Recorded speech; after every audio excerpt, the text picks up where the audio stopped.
Alkali leaching வந்து பாத்தீங்கன்னா எதுக்கு யூஸ் பண்றாங்கன்னா நமக்கு அலுமினாக்கு யூஸ் பண்றாங்க, Al2O3 யூஸ் பண்றாங்க. இது என்ன பண்ணணும் அப்படின்னா அந்த ஓரை சொல்யூஷன் ஆஃப் சோடியம் ஹைட்ராக்சைடோடயோ இல்ல சோடியம் கார்பனோடயோ ட்ரீட் பண்ணணும். என்ன கண்டிஷன் அப்படின்னா 470 kelvin to 520 kelvin at 35 atmospheric பிரஷர்ல மெயின்டைன் பண்ணோம் அப்படின்னா நமக்கு இந்த பாக்சைட் வந்து பாத்தீங்க அப்படின்னா ஒரு காம்ப்ளெக்ஸ் சாலிபிள் காம்ப்ளெக்ஸா மாறுது. அது எப்படின்னு சொல்றேன் பாருங்க. ஈக்குவேஷன் எழுதி பழகணும், அதுதான் சார் சொல்லி கவனிங்க. பாக்சைட் Al2O3 எடுத்துட்டேன். என்ன பண்ணணும், இத சோடியம் ஹைட்ராக்சைடு சொல்யூஷன்ல நான் ரியாக்ட் பண்ண வைக்கணும். சோடியம் ஹைட்ராக்சைடு நான் சொல்யூஷன் சொன்னால கண்டிப்பா என்ன நமக்கு வாட்டர் இருக்கும்.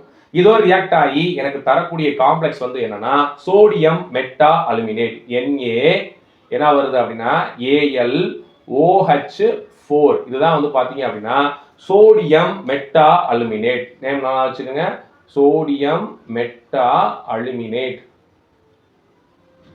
இதைத்தான் என்ன ஒரு காம்ப்ளெக்ஸா ஃபார்ம் பண்ணிரும். இது சாலிபிள் நேச்சர் உடையது. இதுல இருந்து இருக்கக்கூடிய அந்த இம்பியூரிட்டிஸ் இன்சாலிபிள் நேச்சர் கூடிய அயன் ஆக்சைடும் டைட்டானியம் ஆக்சைடும் வெளியே வந்துரும். வாங்க இப்ப பேலன்ஸ் பண்ணலாம். இதுக்குரிய கீவேர்டு வந்து என்னன்னா இது ரியாக்ட் ஆகி எனக்கு 2 சோடியம் மெட்டா அலுமினேட் தருது மட்டும் நான் வச்சுக்கோங்க. இதை வச்சு என்ன பண்ணுங்க, இப்ப பேலன்ஸ் பண்ணுங்க. சோடியம் 2 இருக்கு, இங்க 2 போடுங்க, 2 ஆயிடுச்சு. அலுமினியம் 2 இருக்கு, இங்க 2 ஆயிடுச்சு. இப்ப ஹைட்ரஜனை ஃபோக்கஸ் பண்ணுங்க தனித்தனியா. இங்க என்ன இருக்கு 2, இங்க 4, அப்ப 4 2 8 ஹைட்ரஜன் இருக்கு. 8 ஹைட்ரஜன் அங்க எவ்வளவு இருக்கு பாருங்க. இங்க 2 ஹைட்ரஜன், இங்க 2 ஹைட்ரஜன், மொத்தம் 4 தான் இருக்கு. நமக்கு தேவை மொத்தம் 8. இதுல வந்து நம்ம அல்டர் பண்ண முடியாது, ஏன்னா ஆல்ரெடி 2 இருக்கு. அப்ப 8 வரணும்னா இங்க எவ்வளவு போடணும், நமக்கு இன்னும் 6 ஹைட்ரஜன் தேவை. இங்க ஏற்கனவே H2 இருக்கு, முன்ன என்ன பண்ணுங்க 3 போடுங்க. 2 6, இது ஒரு 2, 8 ஆயிடுச்சா, பேலன்ஸ் ஆயிடுச்சு. அடுத்து வந்து பாத்தீங்கன்னா ஆக்சிஜனை பார்க்கணும். ஆக்சிஜன் வந்து அதே மாதிரி இந்த 4 இதுக்கும் பொருந்தும். 8 ஆக்சிஜன் இருக்கு. அப்ப இங்க 3, இங்க ஒரு 2 5, இங்க ஒரு 3, அப்ப 8 ஆயிடுச்சா. இதுதான் ஈஸி மெத்தட். நீங்க மாப்பாடம் பண்ணீங்கன்னா இன்னும் நிறைய ஈக்குவேஷன் மாப்பாடம் பண்ணிக்கிட்டே இருக்க வேண்டியதான். நான் எப்படி சொல்றேனோ அந்த மெத்தட் படி படிச்சீங்க அப்படின்னா நீங்க பாட்டுக்கு பேலன்ஸ் பண்ணி போயிட்டே இருக்கலாம். கெமிஸ்ட்ரி ஈஸியாயிரும். ரைட்.